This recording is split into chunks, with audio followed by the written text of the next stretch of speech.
नमस्कार दोस्तों, एक बार फिर से आपका मेरे चैनल गुरुजी साधना केंद्र पर हार्दिक स्वागत है। तो आज हम एक साधिका का अनुभव लेकर आए हैं। इन साधिका को साक्षात रानी परी के दर्शन हुए और रानी परी के साथ साथ इनको भगवान श्री कृष्ण के साक्षात दर्शन हुए और महाअवतार बाबा जी के भी साक्षात दर्शन हुए। तो इस साधिका बेटी का अनुभव हम आपको वीडियो में बताने जा रहे हैं अपने गुरु श्री महेश शर्मा जी के श्रीमुख से। तो आप इस साधिका के सच्चे अनुभव का आनंद उठाइए। साधकों, यहाँ मैं इस वीडियो में दो साधक हैं। एक ममता जी हैं, ममता जी, इनका मैं पता नहीं बताऊंगा कि महिलाएं हैं, लेकिन देवरिया जिला की रहने वाली हैं। इन्होंने रानी परी की साधना की थी। साधकों, तो रानी परी की साधना करते करते साधकों ये पूरी साधना कर रही थी। तो जब ये साधना पूरी करके रात को 1:30 या 2 बजे आसन से उठी और अपना कुछ चाय नाश्ता कर रही थी, तो उन्होंने ये देखा कि उनकी कमरे में कोई चल रहा है। ये स्थिति पहले भी थी कि उनके कमरे में आगे पीछे कोई चलता है और पायल की आवाज़ें आती थी। ये चीज़ें उन्होंने देखी, स्पष्ट देखी रात को 2 बजे कि कमरे में कोई चल रहा है, पैर दिखाई दे रहे थे उसे उन्हें। तो वो भयभीत हो गई और घबरा गई। अगले दिन उन्होंने जब साधना की और साधना कर रही थी, साधना करके जब उनका समापन हुआ तभी उन्होंने परी के दर्शन किए और परी ने उनसे 3 बार कहा, मुझे क्यों बुलाया, मुझे क्यों बुलाया, मुझे क्यों बुलाया। लेकिन वो उतनी पागल थी कि उनसे यह नहीं कह सकी, न कुछ मांग सकी। उसे एक टक देखती रही और रोती रही, बस एक टक देखती हुई रही और रोती रही। अरे भाई, वो भगवान तो है नहीं जो तुम्हें रोने से तुम्हें गले लगा ले कि मुक्ति और मोक्ष को, तुम्हें मुक्ति और मोक्ष प्रदान कर देगी। ये भगवान तो ईश्वर तो है नहीं। ईश्वर के ऐसा होता है कि अगर तुम ईश्वर के आगे रोते हो तो मुक्ति और मोक्ष प्रदान कर देते हो, वो गले से लगा लेते हैं। ये गले से नहीं लगाती हैं। तो उन्होंने उससे कुछ नहीं कहा और वो चली गई। जब उनका मेरे पास फ़ोन आया, ये काफ़ी टाइम, करीब 15 दिन पहली बात है, काफ़ी टाइम जब फ़ोन आया मेरे पास, तब मैंने उनसे कहा कि वही अब दोबारा तुम्हें नहीं होगी। और ये तुमसे सबसे बड़ी मूर्खता ही जब वो कह रही थी मुझे क्यों बुलाया, तो आप पूछते कि गुरुजी मैं तो रो रही थी, मुझे पता ही नहीं चला,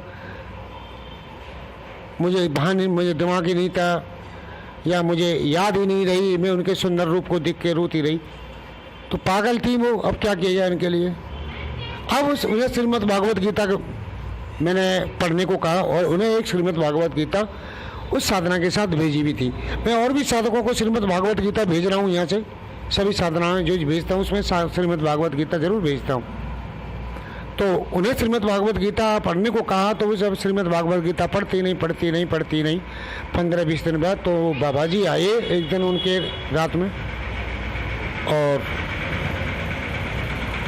बाबा जी ने उनसे जो है कहा, उन्हें देख के बाबा जी रो गई। उन्होंने बताया कि बड़े बड़े बाल थे, पीले वस्त्र पहने थे और वो रो गई। तो उन्होंने बाबा जी ने कहा कि बेटा रो मत, तेरे दुख और दरिद्र बहुत जल्दी कटने वाले हैं, तू कष्ट में है, तेरे कष्ट बहुत जल्दी कटने वाले हैं। इस तरह बाबा जी आए और उसके बाद श्री कृष्ण भगवान से, आप वो श्री कृष्ण से भगवान से लगातार बातें करती रहती हैं।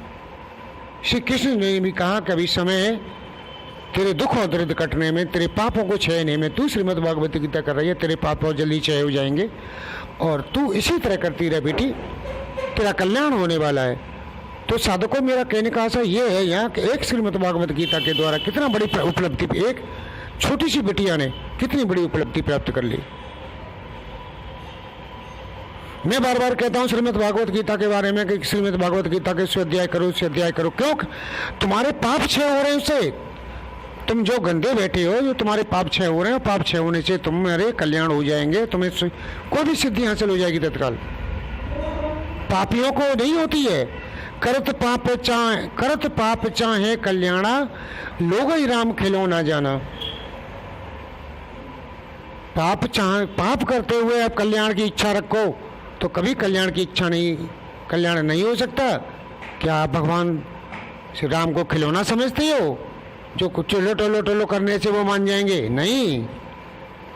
तो मेरे साधकों, ये ममता जो है, ममता है एक आदर्श रूप में है कि उसे परी सिद्ध करने के बाद भी वो उससे कुछ नहीं मांग सकी, और अब वो बाबा का वरदान ले चुकी है और श्री कृष्ण भगवान से बात करते हैं। ये कितना बड़ा आदर्श की बात है। आज भी मेरी उससे बात हुई थी,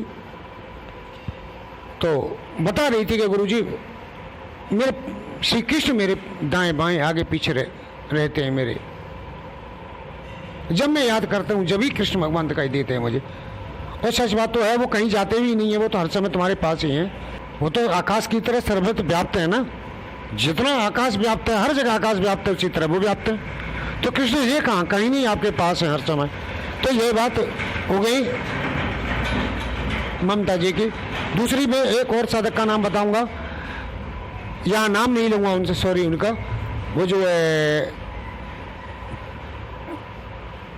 कर्ण माता की साधना कर रहे थे, तो उन्हें पहले मंदिर में कर रहे थे। पहले तो उन्हें खुशबू आती थी उनके, और सारी आवाज़ पैरों के चलने की आवाज़ वगैरह आती थी। लेकिन साधना पूर्ण होने से पहले ही उनके घर में कोई कमी हो गई और साधना उन्होंने मुझसे बगैर पूछे ही बंद कर दी। साधना गमी हो गई, बगैर पूछे ही बंद कर दी। जबकि अगर कोई मृत्यु सूचक या जात सूचक या कोई सूचक लगता है तो एक माला ज़्यादा कर लीजिए, साधना को बंद नहीं किया जाता है। हाँ, ऐसे सूचकों में साधना शुरू नहीं की जाती है। उन्होंने बंद कर दी थी, अच्छी साधना चल रही थी। अब उनकी दोबारा साधना शुरू की है, दोबारा फिर वही स्थिति है उनकी। पैरों की आवाज़ आना, उनके पीछे से बालों को सहलाना, उन्हें पीछे से आवाज़ देना, हंसना, ऐसा लगना कि सामने कोई खड़ा है, पैर पे उन्हें कमर तक पैर दिखाई देना, ये चीज़ें उनके साथ चल रही हैं। और कल उनकी माला टूट गई, जो साधना कर रहे थे उनकी माला टूट गई कल। तो देखिए, उन्होंने हिम्मत नहीं आ रही, सब माला टूट गई। माला टूटने के बाद भी ये इस तरह से मंत्रों के जप किए उन्होंने, और जब को पूर्ण किया और सुबह माला को फिर सी लिया, पिरो लिया और फिर बैठ गए। तो मेरा कहने का तात्पर्य है, जो कर्मठ लोग होते हैं उन्हीं को सिद्धियाँ मिलती हैं। कर्मठ लोग होते हैं उन्हीं को सिद्धियाँ मिलती हैं। जैसे ये कह दिया ना कि 5 दिन 6 दिन करनी है, 7वें दिन फेंक के भाग गए, उनको कोई भी सिद्धि नहीं मिलती है।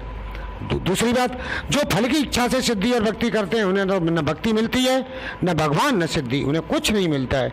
ये श्रीमद् भगवद गीता का व्याख्यान है।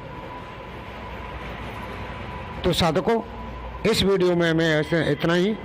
तो दोस्तों, ये साधना आपको कैसी लगी कमेंट में ज़रूर बताएं।